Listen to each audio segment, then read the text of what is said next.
back, folks, and as you can see there from that little intro clip, I did get the carburetor back on the 4-8N and we got it running. I had no issues getting it started. I charged it with fuel, choked it, cranked it 2 or 3 times, and she fired right off and settled right down. Now, I have not done the fine adjustments of the low speed and high speed, or what they call the power jets. You can just see those brass needles right there. I haven't done anything with those. They're set at factory settings of 1 turn out each, nor have I attempted to adjust the idle speed yet. I'll have to have a nice warm day, and we're getting there. We're not quite there yet to the point where I can open the overhead door and leave it open, but very soon I think we'll have an afternoon where I can just spend some time with the engine running in the shop and the door open. So the idle speed needs to be set yet. If I push the quadrant or the throttle control all the way closed, the engine will die. Not surprising, I didn't put any effort into adjusting that to begin with. And then we'll do the fine tuning of the needles. The other thing is that I'm very pleased with is that I don't have any fuel leaks so far.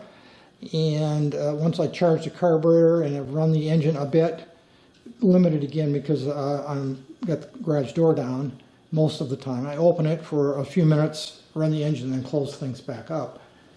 But with my limited running I have done so far, I've not had any fuel leakage or weeping, so that's a good sign also. So let's move on over to the workbench, and I have a few other things I'd like to share with you over there regarding some minor issues I encountered while I was doing the rebuild of the unit. A few things I want to share with you regarding the process of rebuilding the carburetor. You can see the parts that I replaced here. Everything here has been replaced with new in the carburetor as it's currently mounted on the machine. This is a throttle valve and fuel inlet needle and seat.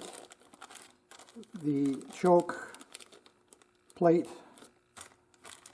the power needle, and the low speed needle right here, float bowl gasket, float bowl screws, float bowl plug, and the venturi, the replaceable venturi. And I want to talk in particular about this a little bit.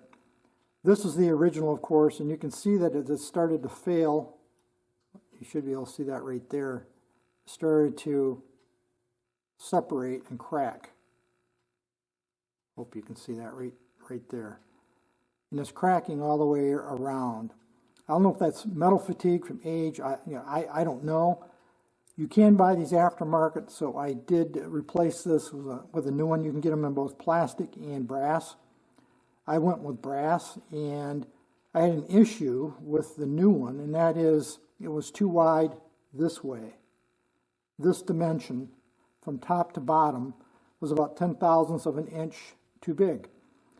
And what I discovered as I was trying to put the unit back together is that 10/1000ths would not allow the 2 halves of the carburetor to clamp together on the new float bowl gasket to compress it enough to prevent fuel leaks. So what I did is I took the new brass venturi over to my little belt sander, and I just very carefully took about 5/1000ths off of each side of the new one to reduce it. And I was using a caliper as I went. I make a pass, check it, make a pass, check it, till I reduce the overall width here to about the same as this one. And then I put the carburetor dry, assembled the carburetor with just the float bowl gasket. I didn't have the float or the needle and seat in it yet, to make sure I was getting proper compression of that new gasket so that I didn't have a fuel leak. And didn't take very long, 10 minutes maybe, but it was something that I caught during reassembly. So it was a little disappointing. It wasn't an expensive part, but I would have thought they would have had a little better control of the quality of the dimensional quality of these parts. And I'm sure they're made in a land of close enough over there somewhere. The rest of the parts were fine. I didn't have any issues with it. The float bowl screws right here, I did paint the new ones that you may have noticed. So even though there's really nothing wrong with these, I did have new ones in the kit. I want to talk a little bit about the packing for these 2 stems. And this again is the throttle plate. And of course the shaft goes into the body of the carburetor, and there is a felt packing that goes into the body of the carburetor, and then there's a little cap that seals it or holds it in place. The throttle came with the felt packing and the cap or the seal, so that one wasn't an issue. However, the choke came with, and you can see right there, I think that little cap right there between my thumbs.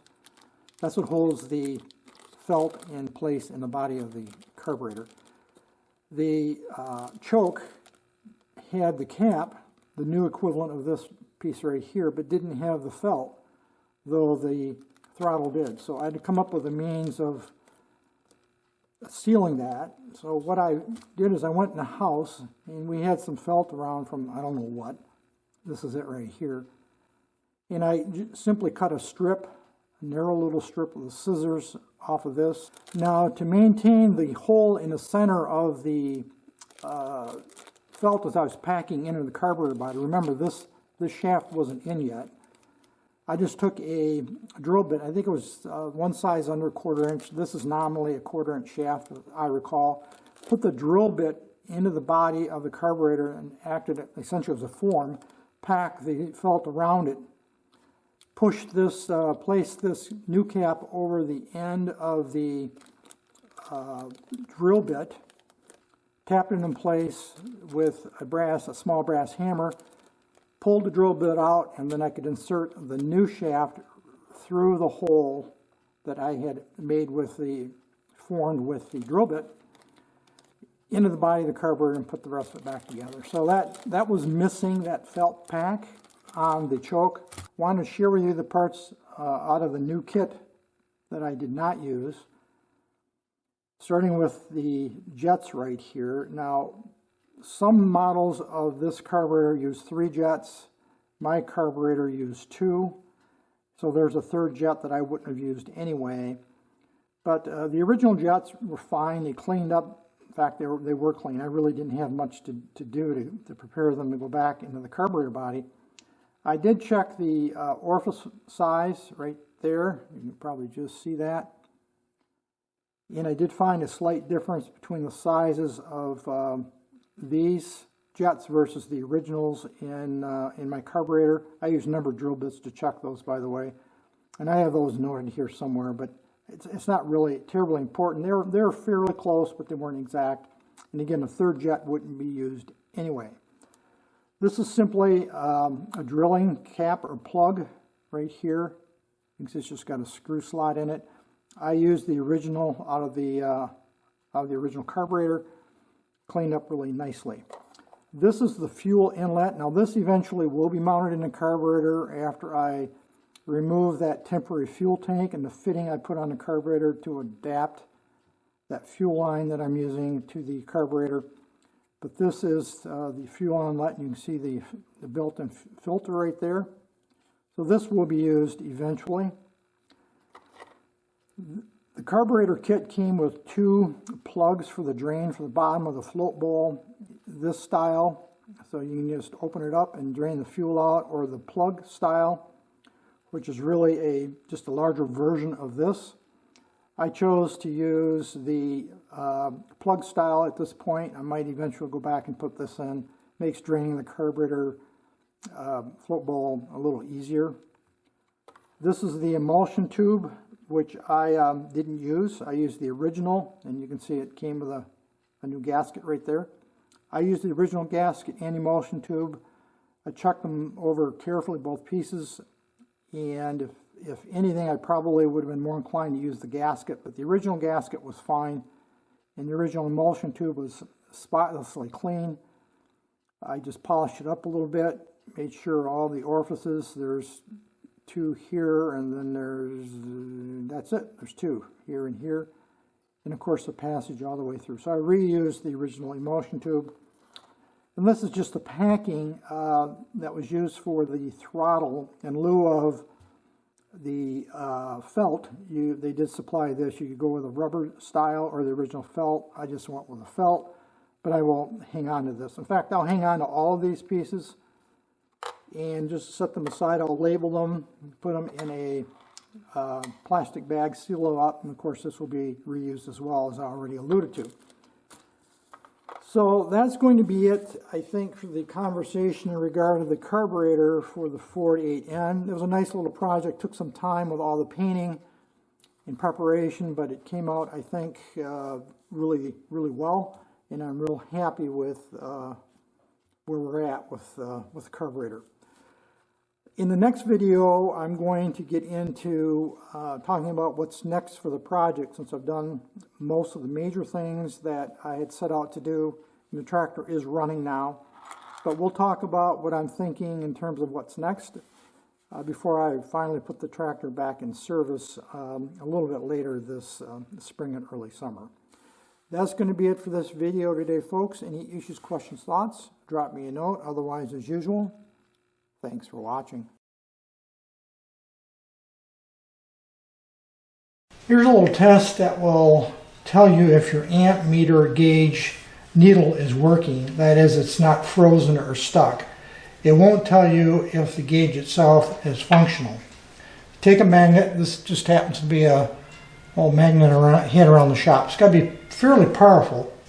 And you just take it and you move it right around the base of the meter like that, and you can see, I think, that needle moving right here.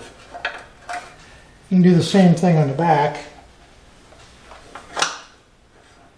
It doesn't make any difference whether you do it from the front or the back, but it works either way. And you can fiddle around with it a little bit if you want, but you can see that needle on this, which I'm sure is the original gauge, does work. It's not frozen or stuck. I have not tested the meter itself to see if in fact it's picking up current from the generator. That'll be part of another video at another time. But I thought some of you might be interested in that.